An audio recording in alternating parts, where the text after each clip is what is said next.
I would say bright and early, but it is not freaking bright and early at all. I didn't have any class today, so I got to sleep way in. So, though this is meal number one, I've kind of been up floating around for a while. I already did my cardio, came back, just kind of chilled for a little bit, and prepared this whole little display. I couldn't help myself. I kind of ate a little bit of it before I even started the clip. But basic, I guess let's just break down what it is. So, 50 grams of protein worth of egg whites out of a carton. Like, it's cool doing the egg whites from like a dozen of eggs.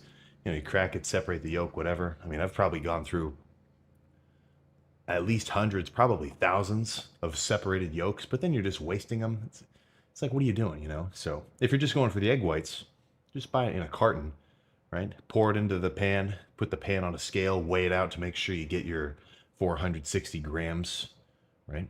You do the math. One serving, 5 grams of protein, and it's 46 grams. So if you want 50, you need 460 grams of the egg whites.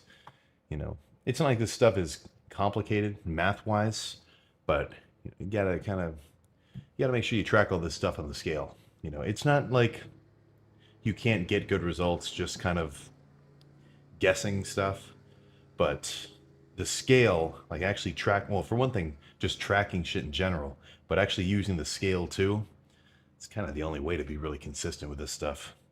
So I already plugged in all the macros of this little 50 grams worth of egg whites, plus a pre-chopped salad that I kind of mixed into it. And the point of that is not to like, okay, I'm dieting, I need to eat my vegetables. It's really, plain egg whites are just so boring. Like there's no texture. You just kind of feel like you're eating mush in a sense. So when I mix in, some chopped vegetables and then kind of turn it into sort of an omelet. So leave it in the pan, mix in all the, chopped salad, whatever, put 2 slices of pepper jack cheese on it. And once the whole thing's cooked through, flip it over on itself. Perfect. And then just cover it with some low calorie Sweet Baby Ray's barbecue sauce, 8 grams of carbs worth. So now I need to plug in this cup of Carb Master milk. I would have gone for some Carb Master chocolate milk, but in the Kroger that I go to, it's always out of stock now. I guess I should have kept that to myself, because now you guys keep taking all the milk I like. But 1 serving of the Carb Master regular milk, or I guess it's basically skim, 3 grams of carbs and 11 grams of protein. Oh yeah, and then there's 6 things of fish oil in here, so that's going to add up to like 9 grams of fat. You got to count even your freaking little fish oil, man. That's fat, so you got to count that stuff. So I'll just overlay this. So once I eat all this, I'll be at 793 calories for the day. I guess technically I did eat a little bit. I got these little spicy like pretzel chips, and I kind of had some of those before I went and did my cardio. But I still put it on the scale, weighed out the bag, had my snacks, and then weighed it out again to find out exactly how much I had. A lot of people, if you try to get in a deficit, if you just kind of constantly snacking, like if you grab a couple chips in the kitchen and you don't track it, maybe if you do that once a day, who cares? Negligible. But constantly just eating stuff without tracking it, it'll add up. I mean, you could think that you're in a freaking deficit, but you could be in a freaking total surplus. So no wonder you're not actually going to lose weight. So this is a pretty basic, well, not basic, but what I was trying to say was this is about right in terms of fitting the criteria of a dieting meal that I would want to eat, right? Mainly protein. I don't want to eat all my carbs at once. I do kind of want to time them around when I'm training, just because, I'm using carbs as fuel. But as a breakfast, this is kind of a go-to for me. It's 50 grams of protein, right? It's hitting the little protein check mark perfectly.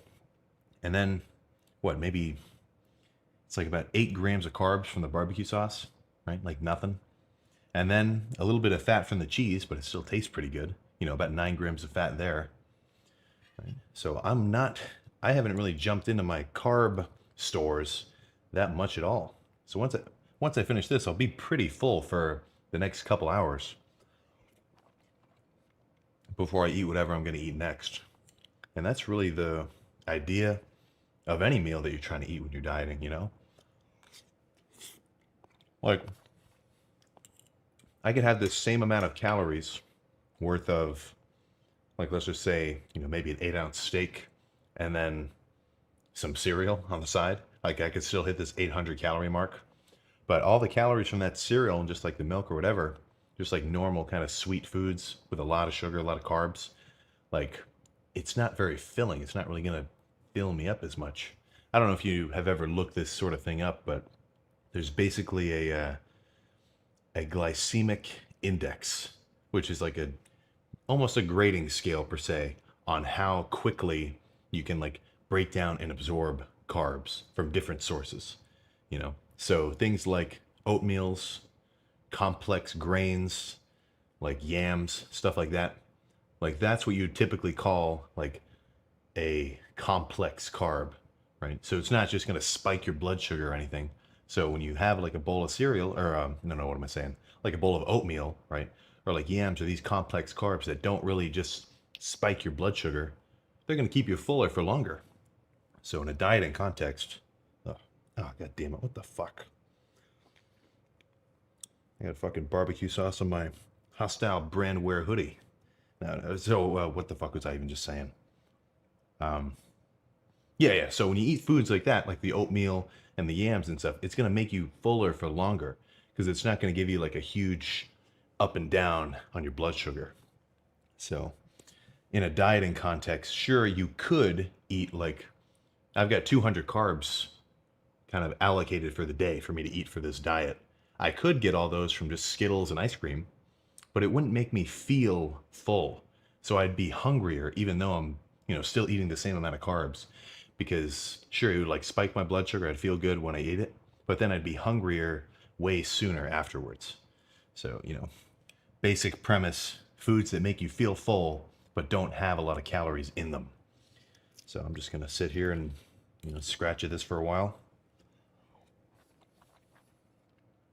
Watch another episode of Jujutsu Kaisen, and then we can fucking jump to meal number 2, which is probably going to be the pre-lift meal, just kind of by guessing based on what time it is now. But we'll see. We'll keep track of the macros too. All right, wait, let me slam the vitamins first.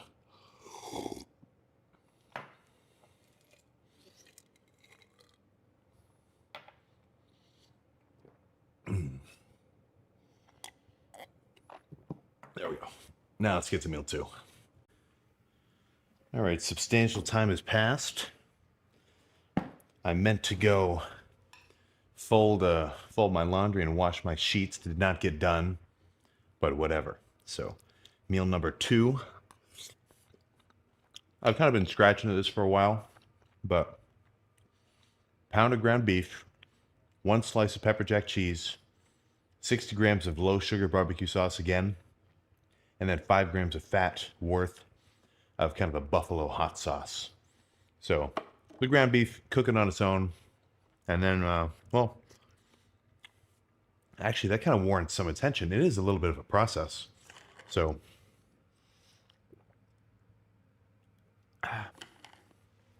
my go-to method, pan, pot. Honestly, I've been cooking the ground beef in a pot just because it makes it easier for me to stir it up, and I don't have to worry about it splashing outside the walls. But whatever, throw it in, kind of chop it up with your little spatula, right? Totally brown.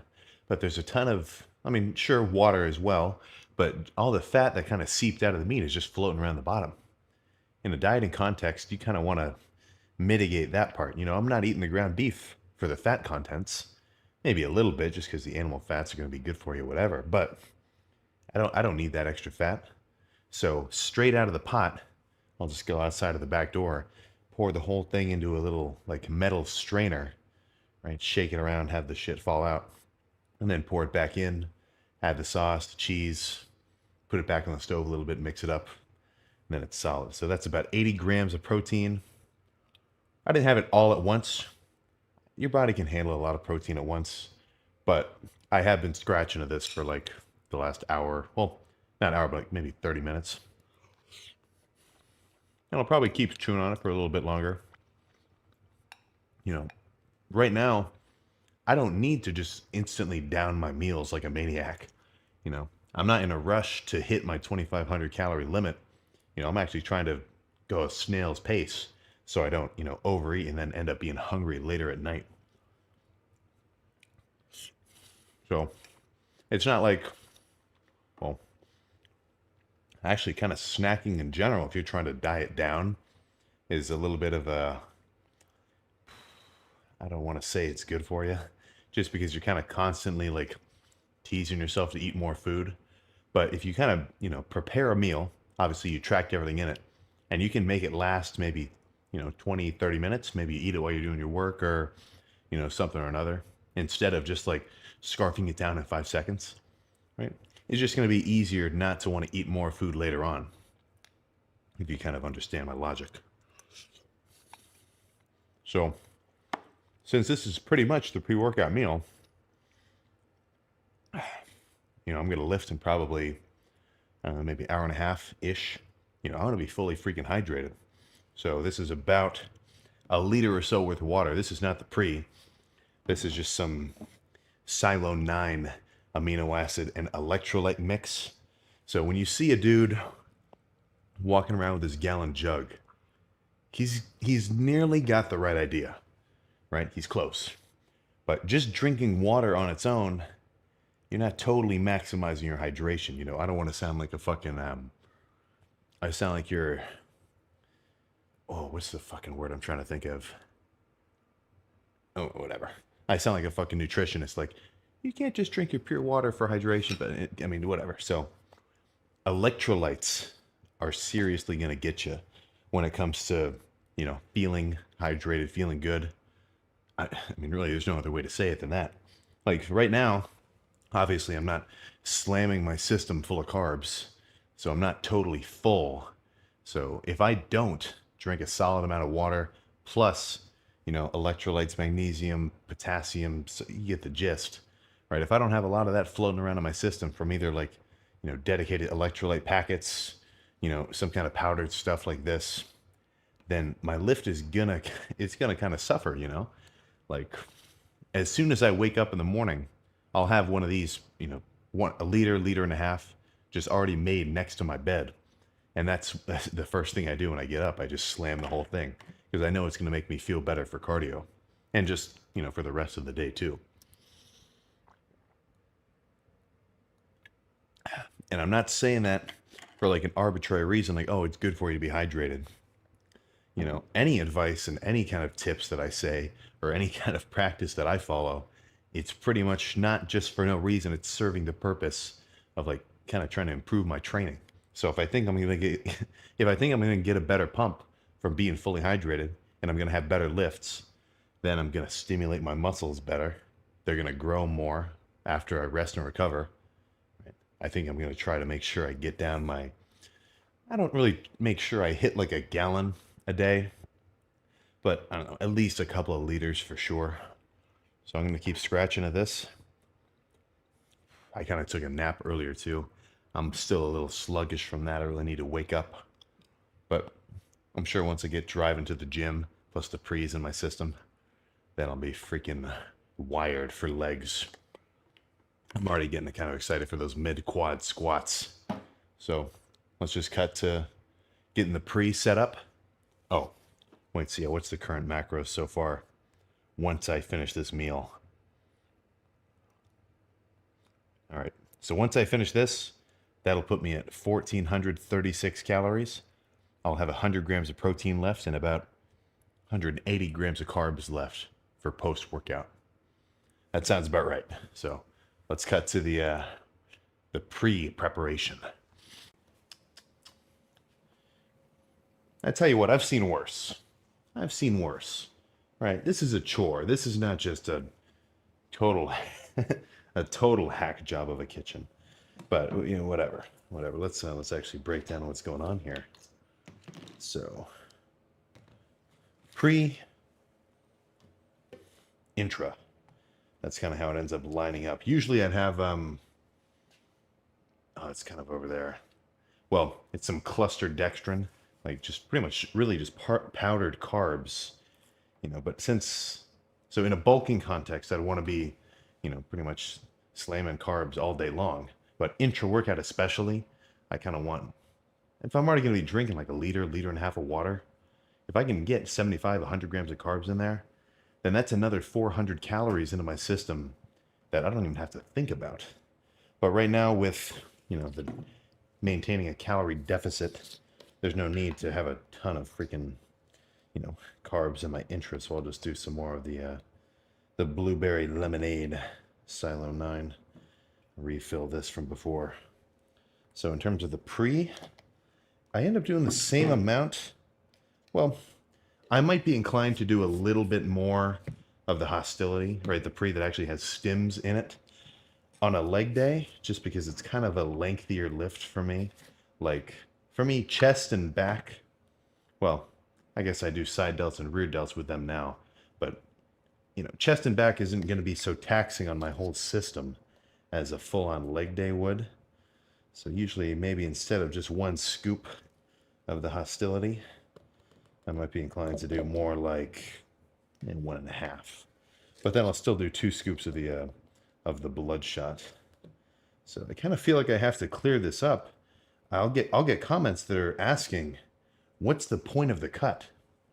Like what am I cutting for? Am I dieting for a show? If I'm not doing a show, then what's the point of dieting? Which, I mean, valid point, valid question. So let me kind of elaborate, even though I've kind of said this, maybe 100 times before.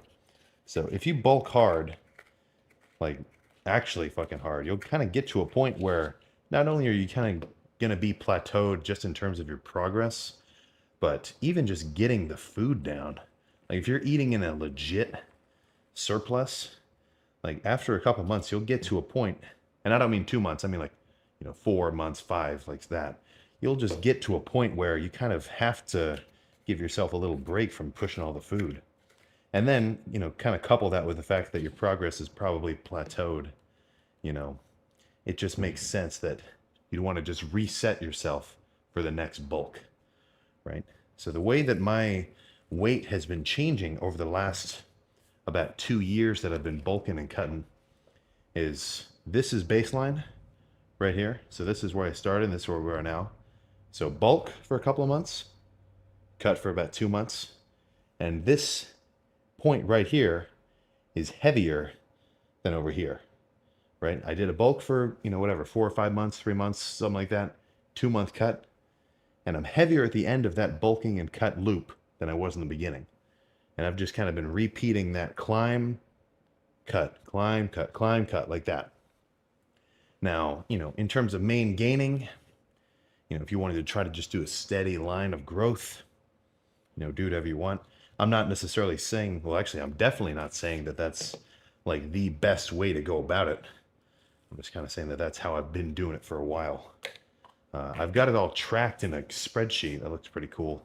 I get a little bit lazy with it sometimes, but over the last 2 years, at least a couple of times a week, I'll plot my morning weight, and I can actually see that trend line over time. That's kind of just another benefit of tracking your stuff.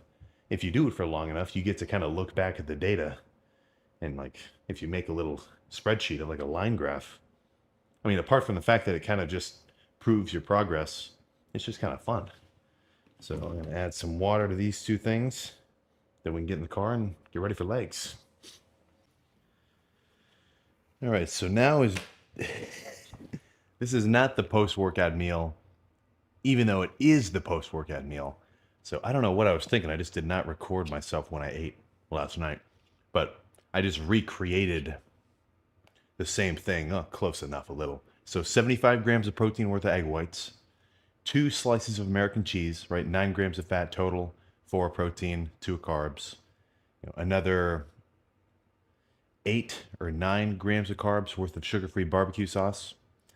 And then some chopped salad just to kind of give it some body or whatever. And then for carbs, I had 2 packs of Ben's original microwavable rice. So I kind of ended up saving all my carbs for before bed.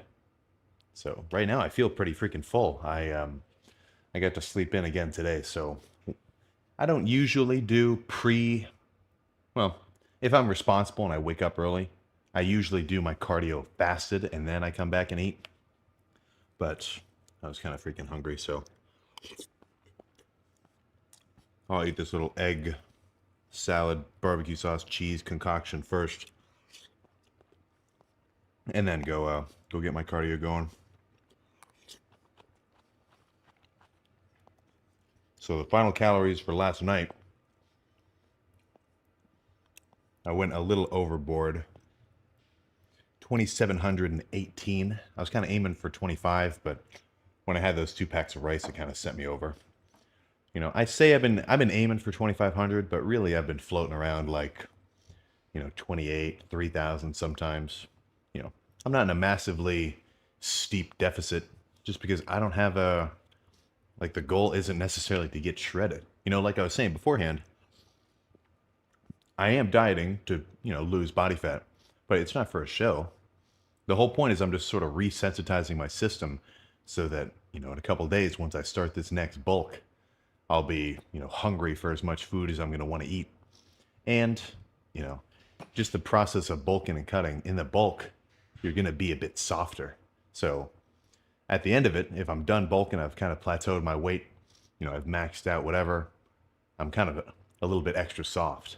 So what's the point of just repeating a bulk if you're just maintaining the same kind of weight, whatever? I guess if you really make sure you hit your surplus forever, and if you're bulking and your weight is still going up, then yeah, keep doing it. But for me, I bulk for like 4 or 5 months.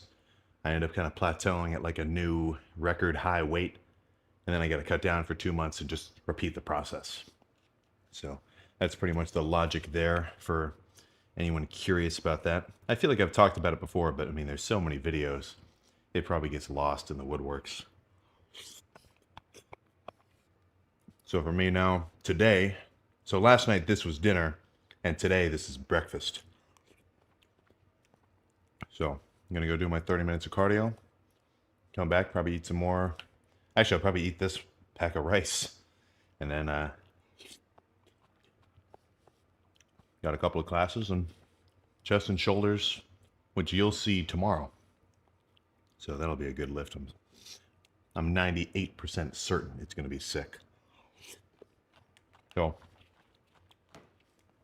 I'll freaking see you next time.